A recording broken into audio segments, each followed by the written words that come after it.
Hello everyone. आजच्या लेक्चरमध्ये आपण कंडक्टन्स ऑफ इलेक्ट्रोलायटिक सोल्युशन हा इलेक्ट्रोकेमिस्ट्रीमधला लास्टचा पॉईंट डिस्कस करणार आहोत. Conductance of electrolytic solutions.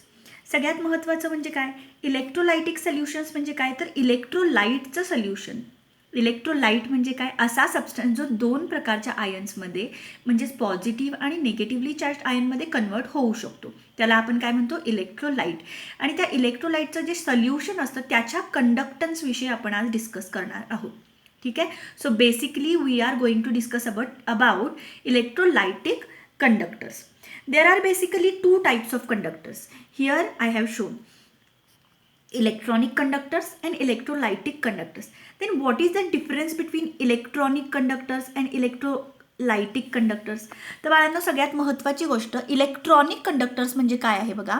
The conductors through which the conduction of electricity occurs by direct flow of electrons under the influence of applied potential are known as electronic conductors. याच्यामध्ये आपण कोणाकोणाचा समावेश करतो. Examples आहेत conductors such as solids and molten metals such as aluminium, copper etcetera.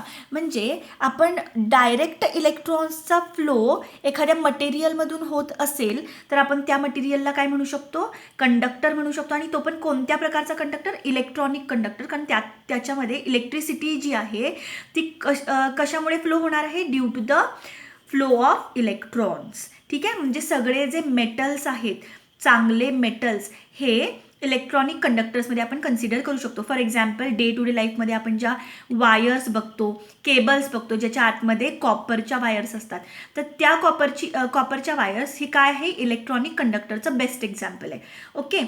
And what is meant by electrolytic conductor? See, the conductors in which the conduction takes place by the migration of positive and negative ions are known as electrolytic conductor. Just आता मी बोलले की electrolytic conductors म्हणजेच काय, तर electrolyte जो असतो substance, त्याच्यामध्ये दोन प्रकारचे आयन्स तयार होऊ शकतात. एक म्हणजे पॉझिटिव्हली चार्ज, दुसरं म्हणजे नेगेटिव्हली चार्ज आयन.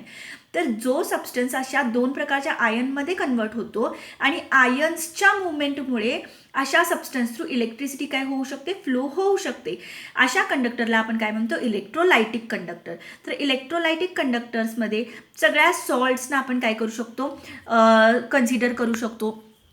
इथे एक्झाम्पल्स दिलेली आहेत बघा. Ionic salt, strong and weak acids and bases are the examples of electrolytic conductors. For example आपण NaOH, KOH, HCl, H2SO4 किंवा NaNO3, NH4NO3, KNO3 अशा वेगवेगळ्या सॉल्ट्स, ॲसिड्स, बेसेसची नावं इलेक्ट्रोलायटिक कंडक्टर्समध्ये घेऊ शकतो. ठीक आहे. सो बेसिक डिफरन्स जो आहे हा बोर्डच्या बुकमध्ये मेन्शन केलेला आहे, तो आपण एकदा डिस्कस करूयात आणि त्यानंतर आपण बेसिक डेफिनिशन्सकडे वळणार आहोत regarding conductance of electrolytic solution. ठीक आहे. So what is the difference between electronic conductors and electrolytic conductors. See, you can screenshot also so that you can write it down. Okay, so first take screenshot and then we will discuss. Okay, see the first difference. Electronic conductor, आता just आपण म्हणालो काय, the flow of electricity occurs by the migration of electrons through the conductors. इलेक्ट्रॉन्सच्या फ्लोमुळे ज्या कंडक्टर्समध्ये electricity flow होते त्याला आपण इलेक्ट्रॉनिक कंडक्टर्स म्हणणार आहोत. आणि इलेक्ट्रोलायटिकचा अर्थ काय असतो, the electron transfer takes place by the migration of positive and negative ion towards the electrodes. तर इलेक्ट्रोड्स प्रेझेंट असतात. इलेक्ट्रोलायटिक कंडक्टर्समध्ये काय असतं, तर आपण दोन प्रकारचे इलेक्ट्रोड्स काय केलेले असतात, इमर्स केलेले असतात इलेक्ट्रोलायटिक सोल्युशनमध्ये. आणि ते आयन्स जे इलेक्ट्रोलायटिक सोल्युशनमधले प्रेझेंट आहेत ते इलेक्ट्रोड्सकडे काय करतात, ट्रॅव्हल करतात आणि तिथे जाऊन डिस्चार्ज होतात. आणि त्यामुळे इलेक्ट्रॉन्स एका इलेक्ट्रोडवर लूज केले जातात आणि ते त्या इलेक्ट्रोडकडून दुसऱ्या इलेक्ट्रोडकडे पाठवले जातात आणि तिथे दुसऱ्या एखाद्या आयनकडून ते काय केले जातात, गेन केले जातात. अशा पद्धतीने इलेक्ट्रॉन ट्रान्सफर जो असतो तो आयन्सच्या मायग्रेशनमुळे होतो आणि त्यामुळे त्या प्रकारच्या कंडक्टर्सना आपण इलेक्ट्रोलायटिक कंडक्टर्स असं म्हणतो. The second difference, the conduction do not involve transfer of matter. बाळांनो, कधी असं ऐकलंय का की बाबा कॉपरच्या वायरमधून इलेक्ट्रॉन्स फ्लो होत आहेत आणि त्याबरोबर काही कॉपरचे ॲटमसुद्धा काय झाले, डिस्प्लेस झाले, किंवा कॉपरची वायर वितळली किंवा कॉपरच्या वायरमधून मॅटर ट्रान्सफर व्हायला लागले, असं कधी ऐकलंय? नाही ऐकलेलं. बरोबर आहे. म्हणजे तिथं transfer of matter is not going to take place. Okay, here the conduction involves the transfer of matter. आता मी जस्ट म्हणाले की अशा प्रकारच्या इलेक्ट्रोलाइट्समध्ये आपण जे इलेक्ट्रोड्स डीप केलेले असतात त्या इलेक्ट्रोड्सवर रिॲक्शन होत असतात. Yes, those are redox reaction. आठवते का बघा बाळांनो, इलेक्ट्रोलाइटिक सेलमध्ये आपण बघितलं होतं की इलेक्ट्रोलाइट जो असतो म्हणजे जो सोल्युशन आपण घेतो त्याच्यामध्ये जेव्हा आपण दोन इलेक्ट्रोड्स डीप करतो आणि आपण काय करतो, इलेक्ट्रिसिटी एक्सटर्नल सोर्स थ्रू आपण पास करतो, त्यावेळेला रिस्पेक्टिव्ह इलेक्ट्रोडवर रिॲक्शन्स होत असतात, त्या म्हणजे रेडॉक्स रिॲक्शन्स. एका ठिकाणी ऑक्सिडेशन होतं, दुसऱ्या ठिकाणी रिडक्शन होतं. एखादा आयन जो आहे तो ऑक्सिडाईज होत असतो, एखादा आयन रिड्यूस होत असतो. काही वेळेला आयन्स हे पाण्यामध्ये सोल्युशनमध्ये येतात, काही वेळेला आयन सोल्युशनमधून इलेक्ट्रोडवर जाऊन डिपॉझिट होतात. म्हणजेच काय, transfer of matter takes place in electrolytic conductors. Okay, now the conduction process do not involve chemical changes. आता मी जस्ट म्हणाले की कंडक्शन होत असताना कुठल्याही प्रकारचे केमिकल चेंजेस इथं होत नाहीत. ठीक आहे, आणि इथं आपण काय म्हणणार, the current flow is always accompanied by chemical changes. Chemical change घडत असेल तरच करंट फ्लो होणार आहे.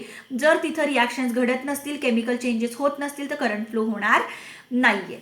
Okay, now the resistance of the conductor, electronic conductors मध्ये the resistance of the conductor increases and conductivity decreases with increasing temperature. बाळांनो, सगळ्यात महत्त्वाची गोष्ट आहे की इथं कदाचित आपल्याला असं वाटू शकतं की जर आपण टेम्परेचर राईज केलं, टेम्परेचर जे आहे टेम्परेचर जर आपण वाढवलं तर कदाचित कंडक्टन्स काय होतो, वाढतो, कंडक्टरची कंडक्टिव्हिटी वाढते असं कदाचित आपल्याला वाटू शकतं. पण सगळ्यात महत्त्वाची गोष्ट की ज्या वेळेला इलेक्ट्रॉनिक कंडक्टर्सचा आपण विचार करतो, इलेक्ट्रॉनिक कंडक्टर्समध्ये मेटल्सना आपण कन्सिडर करतो, बरोबर आहे. तर मेटल्समध्ये जे मेटल आयन्स असतात, तर मेटल आयन्स जे आहेत due to the increase in temperature स्वतःच्या ॲक्सिस भोवती काय व्हायला स्टार्ट करतात, व्हायब्रेट व्हायला स्टार्ट होतात. त्यांना व्हायब्रेशनल मोशन असं म्हटलं जातं, vibrational motion of atoms. And due to this vibrational motion of atoms what happens, it creates the resistance to flow of electrons. So the resistance of the conductor increases. आपल्या त्या ॲटम्सच्या काय म्हणू शकतो आपण, व्हायब्रेशन्समुळे resistance create होतो कंडक्टरमध्ये आणि त्यामुळे कंडक्टिव्हिटी काय होते, डिक्रीज होते. सो कंडक्टिव्हिटी शॉर्टमध्ये लिहिते बघा काय होणार, डिक्रीज होणार. हे लक्षात ठेवायचं आहे, बऱ्याचदा MCQमध्ये विचारलं जातं. तर इलेक्ट्रॉनिक कंडक्टर्सची कंडक्टिव्हिटी जी आहे ती टेम्परेचर वाढवलं की कमी होते आणि इथं मात्र काय होतं बघा, resistance decreases and conductivity increases with increase in temperature. So इथं जर आपण टेम्परेचर वाढवलं या कंडक्टर्सच्या बाबतीमध्ये तर आपल्याला कंडक्टिव्हिटी वाढताना दिसते, म्हणजे कंडक्टन्स थोडक्यात वाढतो. आता इथं असं का होतं, तर basically ions are the charge carriers, बरोबर. तर काही वेळेला कसं असतं की इलेक्ट्रोलाइट जो असतो हा जर वीक असेल तर आपण टेम्परेचर वाढवलं की तो डिसोसिएट होतो आणि जितकं सुरुवातीला त्याचं आयोनायझेशन झालेलं असतं त्याच्यापेक्षा टेम्परेचर वाढवलं की थोडं जास्त आयोनायझेशन होतं. ही पहिली गोष्ट. दुसरी गोष्ट, जे काही आयन्स तयार झालेले आहेत त्यांना कायनेटिक एनर्जी मिळते, ते फास्ट मूव्ह करू शकतात आणि त्यामुळे टेम्परेचर वाढवलं की कंडक्टिव्हिटी किंवा कंडक्टन्स जो असतो तो काय होतो, वाढतो. Is it clear up to this guys? So I hope you are clear with this concept. Now we are going to discuss totally the things about electrolytic conductors. आता आपण इलेक्ट्रोलाइटिक कंडक्शन विषयी बघणार आहोत. सगळ्यात महत्त्वाची गोष्ट बाळांनो की इलेक्ट्रोलाइटिक कंडक्टन्स रिगार्डिंग जे फॉर्म्युलाज किंवा ज्या टर्म्स आपण डिस्कस करणार आहोत तशाच पद्धतीच्या टर्म्स ह्या इलेक्ट्रॉनिक कंडक्टर्स विषयी सुद्धा काय केल्या जातात, डिस्कस केल्या जातात. सेम पद्धतीच्या टर्म्स असणार आहेत. ठीक आहे, so directly we are going to discuss those terms. इथं मी काही पॉईंट्स काढलेले आहेत बघा. सगळ्यात महत्त्वाची गोष्ट, electrolytic or ionic conduction means what. Electrolytic conduction involves conduction of electric current by the movement of ions of the electrolyte. Just आपण बघितलं की आयन्सच्या मुवमेंटमुळे काय होतं, कंडक्शन होत असतं. ठीक आहे, electrolytes basically are of two types. Electrolytes पण किती प्रकारचे असतात, दोन प्रकारचे असतात. हे थोडंसं बेसिक आपण बघूयात. Electrolytes are of two types. First one is strong electrolyte, second one is weak electrolyte. Okay, now the electrolyte which dissociates completely in the solution are called strong electrolyte. म्हणजे काय, तर जो इलेक्ट्रोलाइट जो substance as a electrolyte म्हणून वापरणार आपण, तो जर 100% डिसोसिएट होत असेल, म्हणजे समजा आपण कन्सिडर करू NaCl घेतलं, आपण 1 मोल NaCl घेतलं, वॉटरमध्ये ॲड केलं, तर 1 मोलच्या 1 मोल टोटली काय होतं, डिसोसिएट होतं. आणि सोल्युशनमध्ये आपल्याला किती मोल पार्टिकल्स दिसतात, 2 मोल पार्टिकल्स दिसतात. याचा अर्थ काय, सोप्या भाषेत 100 मॉलिक्युल्स घेतले, 100च्या 100 डिसोसिएट झाले, तर त्या सबस्टन्सला आपण काय म्हणणार, स्ट्रॉंग इलेक्ट्रोलाइट असं म्हणणार आहोत. So the electrolyte which dissociates completely in to the solution is called strong electrolyte. Some examples are given over here. NaCl, KCl, HCl, NaOH, NH4, NO3 हे बघितल्यानंतर कदाचित लक्षात येत असेल, स्ट्रॉंग ॲसिड्स, स्ट्रॉंग बेसिस आणि salts, they comes in the category of strong electrolytes. Okay, आणि इथे एक टर्म दिलेली आहे बघा, अल्फा इक्वल्स टू 1. ठीक आहे, अल्फा इक्वल्स टू 1. अल्फा काय असतो, डिग्री ऑफ डिसोसिएशन. बाळांनो, ही टर्म आपण सोल्युशन अँड कॉलिगेटिव्हमध्ये सुद्धा पाहिलेली आहे. मागचे लेटेस्ट मी व्हिडिओ जे लास्ट 1-2 महिन्यामध्ये अपलोड केले, तिथे जाऊन तुम्ही चेक करू शकता. पण तरीही आपण इथं थोडक्यात डिस्कस करणार आहोत की हा अल्फा इक्वल्स टू 1 स्ट्रॉंग इलेक्ट्रोलाइटसाठी का असतो. Okay, so basically alpha is degree of dissociation. Now will turn towards the weak electrolytes. The electrolytes which do not ionize completely in solution are called weak electrolytes. ठीक आहे, जे ionise completely होत नाहीत, म्हणजे समजा 100 मॉलिक्युल्स घेतले, 100 पैकी 10च molecules dissociate होणार, राहिलेले 90 मॉलिक्युल्स अनडिसोसिएटेड कंडिशनमध्ये राहणार. असं ज्या सबस्टन्सेसच्या बाबतीत घडतं त्यांना आपण काय म्हणतो, वीक इलेक्ट्रोलाइट्स असं म्हणतो. काही एक्झाम्पल्स दिलेली आहेत बघा. Examples you must know MCQ point of view, आणि बऱ्याचदा पुढच्या पण काही लेसन्समध्ये आपल्याला ह्याचा वापर करावा लागू शकतो. त्यामुळे लक्षात ठेवायचं आहे की स्ट्रॉंग ॲसिड, स्ट्रॉंग बेस आणि salts, these are strong electrolytes, आणि weak acids, weak bases, they are going to be considered in to the weak electrolytes. Okay, so CH3COH, H2CO3 म्हणजे कार्बोनिक ॲसिड आहे, H3BO3 म्हणजे हायड्रोबोरिक acid म्हणू शकतो आपण, HCN hydrogen cyanide, HgCl2, ZnCl2, NH4OH, these are some weak electrolytes. त्यांचा alpha less than काय असतो, 1 असतो. ठीक आहे, सो आता सगळ्यात महत्त्वाची गोष्ट आपण डिस्कस करणार आहोत की हा अल्फा 1 आणि लेस दॅन 1 काय प्रकार आहे. ठीक आहे, सगळ्यात महत्त्वाची गोष्ट what is mean by alpha, yes, it is degree of dissociation. ठीक आहे, डिसोसिएशन होण्याची डिग्री म्हणजे काय, तर डिसोसिएशन होण्याची टेंडन्सी जी आहे सबस्टन्सेसची ती आपल्याला या टर्ममधून बघायला मिळते. याला शॉर्टमध्ये DOD असंही म्हटलं जातं. दुसरी महत्त्वाची गोष्ट, अल्फा कॅल्क्युलेट करण्याचा फॉर्म्युला असतो, किती मॉलिक्युल्स घेतले त्यापैकी किती डिसोसिएट झाले. बघा हा बाळांनो, किती मॉलिक्युल्स घेतले means number of molecules taken, त्यापैकी किती डिसोसिएट झाले म्हणजे नंबर ऑफ मॉलिक्युल्स डिसोसिएटेड. हे आपल्याला माहिती असेल तर त्यावरून आपण अल्फा काढू शकतो. ओके, आणि तो अल्फा जो मिळणार तो 1च्या टर्म्समध्ये मिळणार. That means either it will be 1 और it will be less than 1. Okay, म्हणजे कसं, तर strong electrolyte, for strong electrolyte consider करा. मला जर अल्फा कॅल्क्युलेट करायचं असेल, मी एक कन्सिडर करू, एक्झाम्पल घेते NaClचं. ठीक आहे, माझं NaCl स्ट्रॉंग इलेक्ट्रोलाइट आहे. मला दिले समजा 100 मॉलिक्युल, 100 पैकी 100च्या 100 डिसोसिएट झाले, तयार काय होणार, 200 आयन्स तयार होणार. बरोबर आहे, 100 मॉलिक्युल्स घेतले, 100च्या 100 डिसोसिएट झाले तर 200 आयन्स तयार होणार. पण आपल्याला त्या आयन्सचा विचार करायचा नाहीये. आपण काय म्हणतोय की 100 घेतले, 100 पैकी 100च्या 100 डिसोसिएट झाले, तर अल्फा काय झाला, 1 झाला. कळतंय, हे तर झालं 1च्या टर्म्समध्ये. मग तुम्हाला जर पर्सेंटेजमध्ये डिग्री ऑफ डिसोसिएशन कॅल्क्युलेट करायचं असेल तर कसं करणार, किती घेतले त्याच्यापैकी किती डिसोसिएट झाले मल्टिप्लाय बाय 100. 100 घेतले, 100 पैकी 100 डिसोसिएट झाले, तर 100% डिसोसिएशन झालं, म्हणजेच काय 100% डिसोसिएशन झालं म्हणू शकतो आपण. डिग्री ऑफ डिसोसिएशन 1 असतो स्ट्रॉंग इलेक्ट्रोलाइटसाठी, किंवा डिग्री ऑफ डिसोसिएशन 100% असतो असंही आपण म्हणू शकतो. For weak electrolyte, see alpha equals to कसं कॅल्क्युलेट करणार. समजा एखादा ॲसिटिक ॲसिड आहे, कन्सिडर करू सबस्टन्स आहे acetic acid, weak electrolyte. Okay, एक एक्झाम्पल घेतलं आपण. असंच तुम्ही इतर एक्झाम्पलसाठी सुद्धा काय करू शकता, कन्सिडर करू शकता. कन्सिडर करा की मी इथंही 100 मॉलिक्युल्स घेतले ॲसिटिक ॲसिडचे, वॉटरमध्ये डिझॉल्व केले ॲसिटिक ॲसिडला, पण वॉटरमध्ये केल्यानंतर त्यानं काय केलं, त्यापैकी 10च डिसोसिएट झाले. मग आता 100 घेतले, 100 पैकी 10 डिसोसिएट झाले, तर अल्फा काय झाला, 0.1. इट इज लेस दॅन 1 है ना. अल्फा काय झाला, लेस दॅन 1 झाला.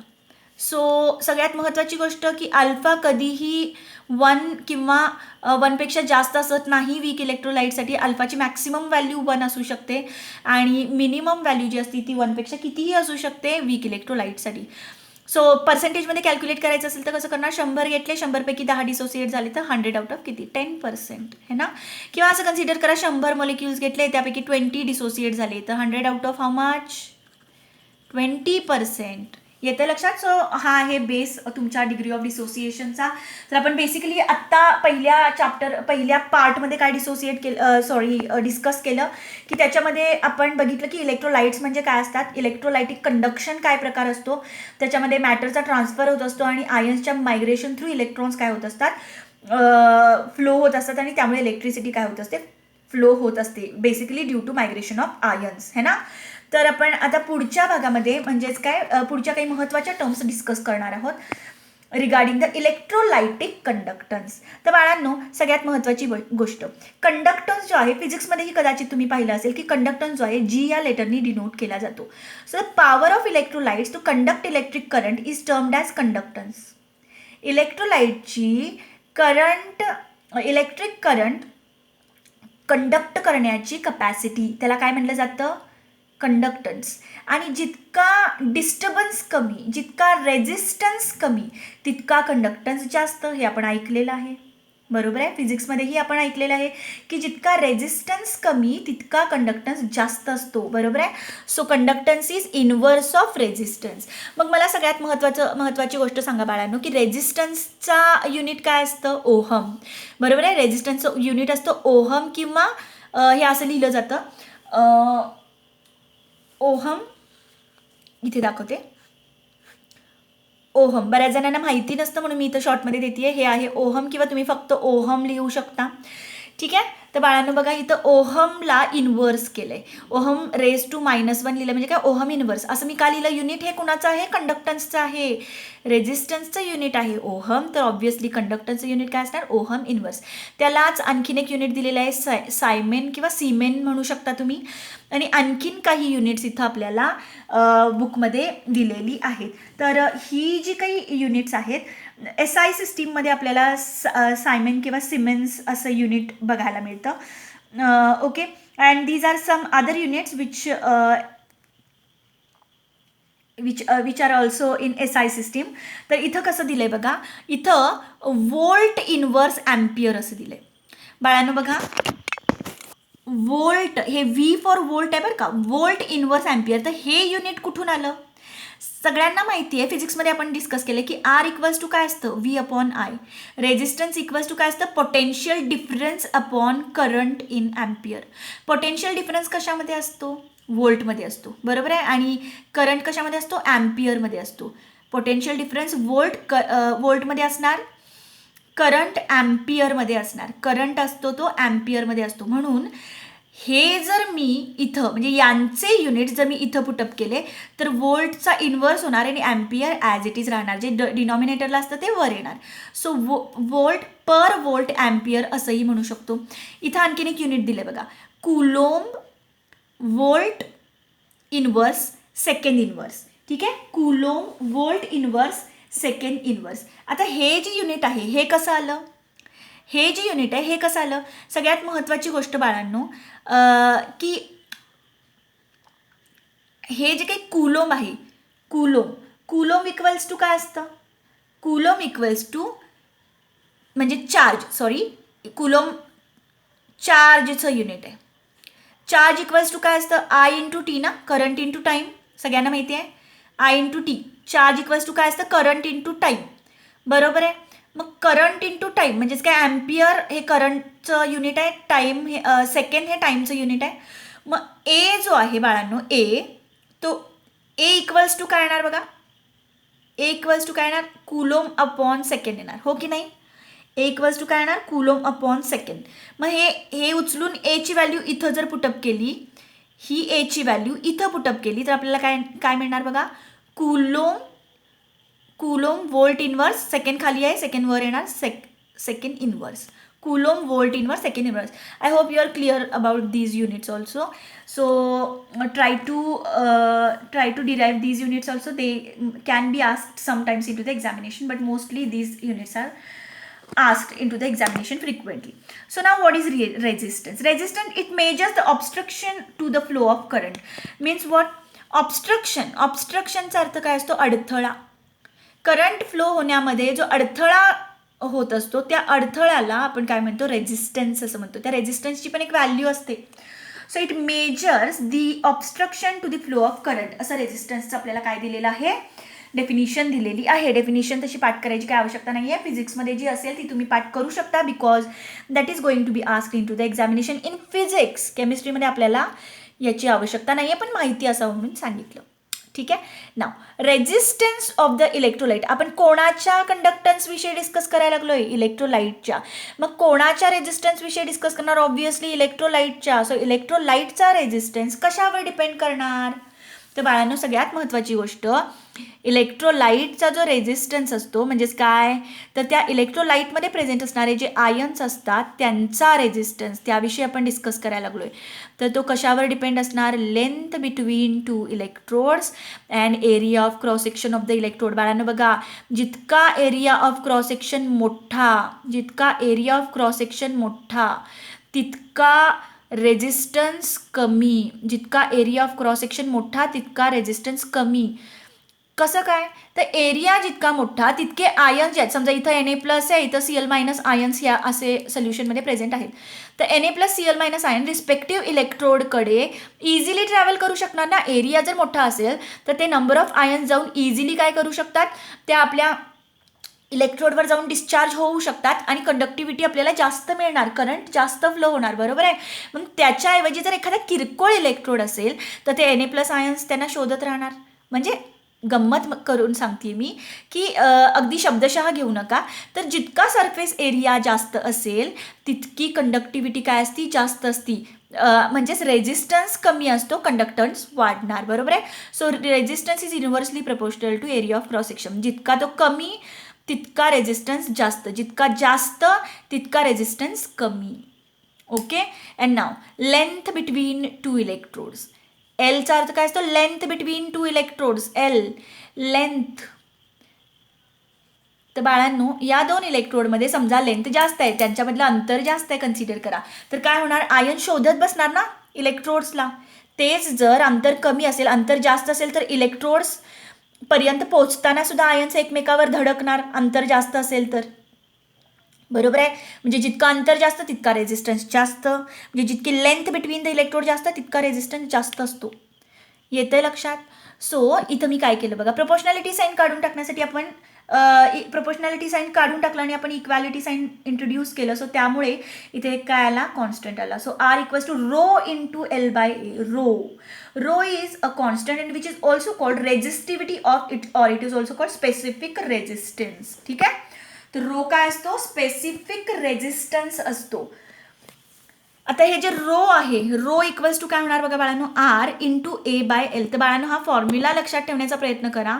रेजिस्टिव्हिटीला आपल्याला पुढे जाऊन रिलेट करता येतं कंडक्टिव्हिटीशी, पण आपण ते करत बसणार नाही आहोत. रेजिस्टिव्हिटीचाच अर्थ असतो स्पेसिफिक रेजिस्टन्स, जो स्पेसिफिक असतो. म्हणजेच काय?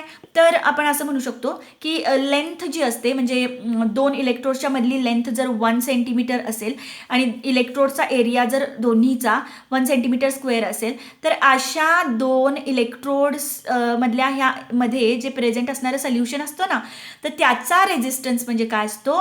Specific resistance. येतोय का लक्षात? बघा, दोन इलेक्ट्रोड जे आहेत ते 1 सेंटीमीटर अपार्ट आहेत आणि area of cross section 1 centimetre आहे. तर अशा दोन इलेक्ट्रोड्समध्ये प्रेझेंट असणाऱ्या सोल्युशनचा रेजिस्टन्स म्हणजे स्पेसिफिक रेजिस्टन्स किंवा resistivity. So that is rho = R × A/L असं होणार आहे. येतं लक्षात? आणि कंडक्टिव्हिटी जी असते ती K = काय असते? 1/ρ. म्हणजे रेजिस्टिव्हिटीच्या उलट असते conductivity. The solution which is present between the two electrodes, त्याची कंडक्टिव्हिटी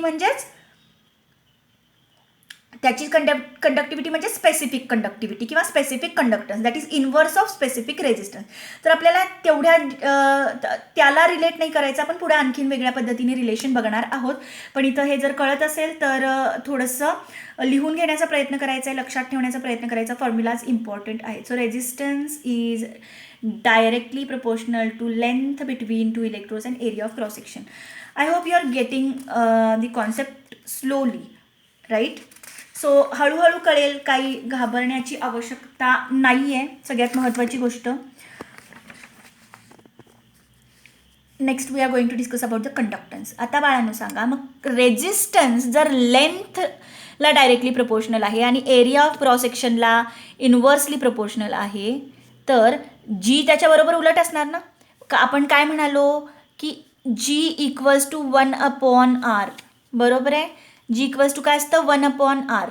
बरोबर आहे. सो मग आरच्या ठिकाणी आपण काय ठेवणार, रो इंटू L/A. बरोबर आहे. मग रो इंटू L/A जर आपण इथं ठेवलं तर आपल्याला जी इक्वल्स टू काय होणार 1/रो इंटू A/L. बरोबर आहे. म्हणजेच काय, जी जो आहे that is directly proportional. G म्हणजेच काय, conductance of the electrolyte is directly proportional to area of cross section of the electrode and length between the inversely proportional to length between the electrodes. बाळांनो जरा विचार करण्यासारखी गोष्ट आहे. जर area of cross section जास्त, आयन्स इझिली ट्रॅव्हल करणार, interference कमी असणार, रेजिस्टन्स कमी असणार, कंडक्टन्स वाढणार. जर लेंथ जास्त असेल तर आयन्सना तिथंपर्यंत ट्रॅव्हल करताना बरेच ऑब्स्ट्रक्शन्स येणार, अडथळे असणार. रेजिस्टन्स वाढला, कंडक्टन्स कमी. सो हे डायरेक्टली प्रपोर्शनल आहे, हे इन्व्हर्सली प्रपोर्शनल आहे. Okay. Now G equals to K into A/L लिहू शकतो. इथं के आहे आपला कॉन्स्टंट, त्याला म्हटलं जातं कंडक्टिव्हिटी, स्पेसिफिक कंडक्टन्स. ठीक आहे. सो कॅप्पाही म्हटलं जातं, के फॉर कॅप्पा असंही म्हटलं जातं. पुढे आपण बघणार आहोत ह्याला डिटेलमध्ये. सो के इक्वल्स टू काय येणार बघा बाळांनो, जी इंटू L/A. इथं आपण कंडक्टिव्हिटीला कंडक्टन्सची काय करायला लागलो, रिलेट करत आहोत. डायरेक्टली केलं तरी काही फरक पडत नाही आहे. तुम्ही रेजिस्टिव्हिटीवरनं किंवा रेजिस्टन्सवरनं जरी कॅल्क्युलेट करणार असाल तरी सुद्धा आन्सर सेम येणार आहे. Okay. So G equals to काय असतं बाळांनो, के इंटू A/L. बरोबर आहे. के कुठून आला, तर के आपण प्रोपोर्शनॅलिटी साईन काढून टाकण्यासाठी इथं इंट्रोड्यूस केला आणि into A/L. G equals to, so K equals to काय आलं, जी इंटू L/A. आणि जी काय असतं, रेजिस्टन्सचा inverse 1/r into L/A. So आपल्याकडे फॉर्म्युला काय आला बघा बाळांनो, K, that is conductivity of the solution, equals to 1/r into L/A, and that is conductivity or also called as specific conductors, and K equals to 1/ρ पण असतं. रोची value जर तुम्ही R into A/L put up केली, ठीक आहे. आपण just आता बघितलं होतं रो इक्वल्स टू काय बघितलं होतं बघा, R इंटू A/L. बरोबर आहे. R into A/L.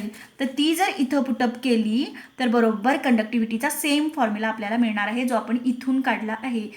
Okay. So असं काही टेन्शन घेण्यासारखं काम आहे. तर कंडक्टिव्हिटीचा अर्थ काय असतो, conductivity is the conductance. Conductivity is nothing but इथं फॉर्म्युल्यावरून कळतं का बघा, conductivity is conductance of that solution which is present between two electrodes which are 1 centimeter apart and which have area of cross section 1 centimeter square. Conductivity ही अशा सोल्युशनचा conductance असतो जेवढं solution 2 इलेक्ट्रोड्सच्या मध्ये present आहे आणि जे 2 इलेक्ट्रोड्स 1 सेंटीमीटर अपार्ट आहेत, एकमेकापासून लांब आहेत, 1 सेंटीमीटर अंतरावर आहेत, आणि ज्या 2 इलेक्ट्रोड्सचा area of cross section 1 centimetre square आहे, अशा 2 इलेक्ट्रोड्समध्ये प्रेझेंट असणाऱ्या सोल्युशनचा जो कंडक्टन्स असतो त्यालाच म्हटलं जातं कंडक्टिव्हिटी. ठीक आहे. तर सगळ्यात महत्त्वाची गोष्ट बाळांनो इथं मी मेन्शन करते बघा, कन्सिडर करा हा एक इलेक्ट्रोलायटिक सेल आहे आणि त्याच्यामध्ये आपण हे 2 इलेक्ट्रोड्स डीप केलेले आहेत, कन्सिडर करा. आणि इथे सोल्युशन आहे, इलेक्ट्रोलाइट आहे, आणि इथं अंतर जे आहे 2 इलेक्ट्रोड्समधलं ते 1 सेंटीमीटर आहे, area of cross section 1 centimetre square आहे. सगळ्यात महत्त्वाची गोष्ट बाळांनो मला जरा सांगा की जर area of cross section 1 centimetre square असेल आणि जर ह्या 2 इलेक्ट्रोड्समधलं डिस्टन्स 1 सेंटीमीटर असेल तर हा जो काही व्हॉल्यूम आहे तो किती होणार, 1 सेंटीमीटर क्यूब होणार. म्हणजे तिथं किती ml, 1 सेंटीमीटर क्यूब म्हणजे किती ml, 1 ml इलेक्ट्रोलाइट प्रेझेंट असणार. बरोबर आहे. आणि त्याच इलेक्ट्रोलाइटचा कंडक्टन्स म्हणजे काय असते, आपली कंडक्टिव्हिटी असती K, ज्याला स्पेसिफिक कंडक्टन्स म्हटलं जातं. त्यालाच दुसरं नाव आहे कॅप्पा. बाप्पा, कुठेतरी ऐकायला मिळेल तुम्हाला पुढे जाऊन हे.